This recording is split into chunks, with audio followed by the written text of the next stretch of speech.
खिड़की गांव के उस छोटे से पुलिस स्टेशन में एक खामोशी सी छा गई जब अमोल ने इंस्पेक्टर यादव पर चीखते हुए कहा, मैं 12 घंटों से इस पुलिस स्टेशन के चक्कर काट रहा हूं पर आप है कि आपके कानों पर जूं तक नहीं रेंग रही। मेरी पत्नी पिछले 12 घंटों से घर नहीं आई है। इंस्पेक्टर प्लीज तलाश कीजिए उसकी। अमोल गुप्ता एक फूड कंपनी में सुपरवाइजर के पद पर नियुक्त था।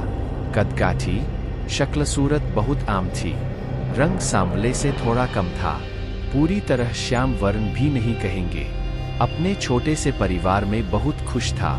दिल्ली में खिड़की एक्सटेंशन में अपनी पत्नी नीलम और 2 बच्चे, रोहित जो 4 साल का था और चित्रा जो 6 साल की थी, के साथ रहता था।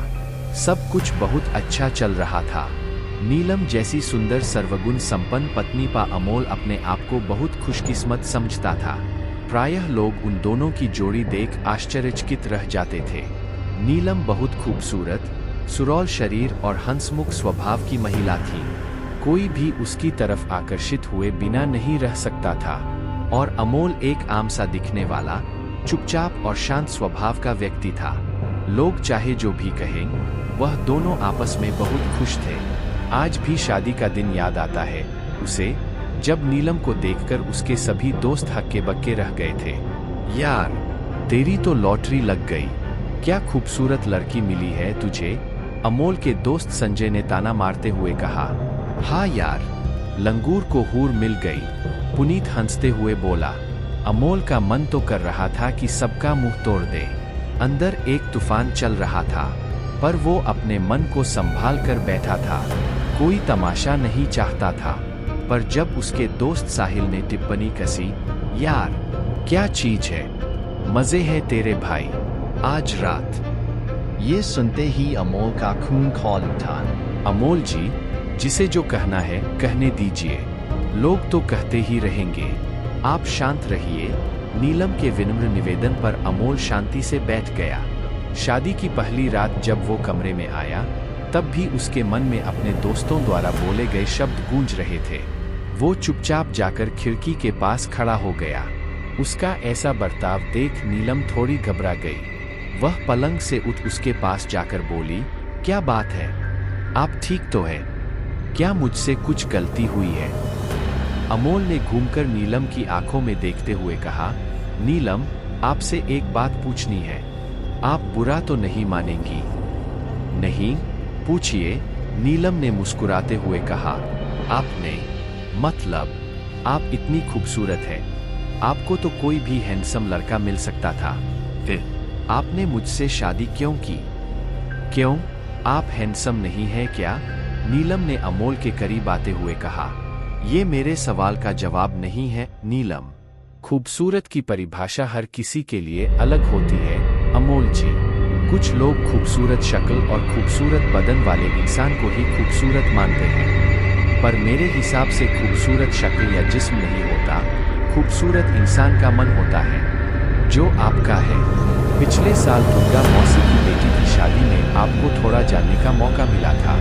आपने जिस प्रकार उनके परिवार की मदद की, वो काबिले तारीफ थी। फिर जब कुछ समय पहले मौसी ने आपके रिश्ते की बात की, तो मैं ना नहीं कर पाई, क्योंकि आप जैसे समझदार, सुलझे विचार वाला इंसान यदि मुझे पति के रूप में मिल जाए तो इससे बेहतर और क्या हो सकता है?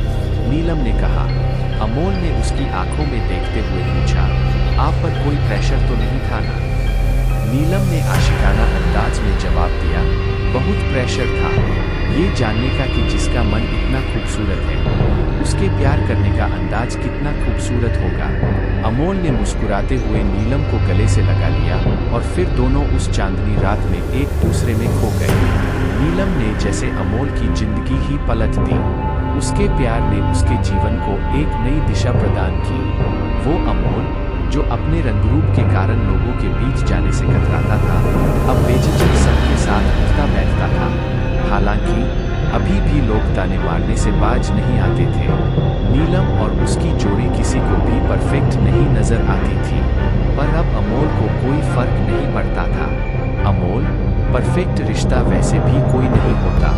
कोई अपने आप में ही परफेक्ट नहीं है, तो रिश्ता कैसे परफेक्ट हो सकता है? क्यों चिंता करते हो? हम तुम साथ में खुश हैं, यही बहुत है। हमेशा उसे प्यार से समझाती थी। अमोल की बेटी चित्रा के होने पर भी सबने बहुत ताने मारे। खुद अमोल के पिता बोले, रंगरूप अपनी माँ का ना ले सके थी क्या छोरी तेरी। चलो अब सारी जिंदगी जैसे हमने तेरे रंगरूप के बारे में ताने सुने अब तू भी सुनना। नीलम अमोल के परिवार की इस सोच से बेहद आहत थी। उसने निर्णय लिया कि वह मेरठ छोड़कर दिल्ली में बस जाए। इस तरह अमोल, नीलम और अपनी बेटी चित्रा के साथ दिल्ली के खिड़की एक स्टेशन में एक फ्लैट किराए पर लेकर रहने लगा। कुछ समय बाद अमोल की एक बढ़िया फूड कंपनी में सुपरवाइजर के तौर नौकरी लग गई। दिल्ली के लोगों की सोच वैसे तो खुले विचारों वाली थी, पर दबे स्वर में सब नीलम और अमोल के रिश्ते का मजाक उड़ाते थे।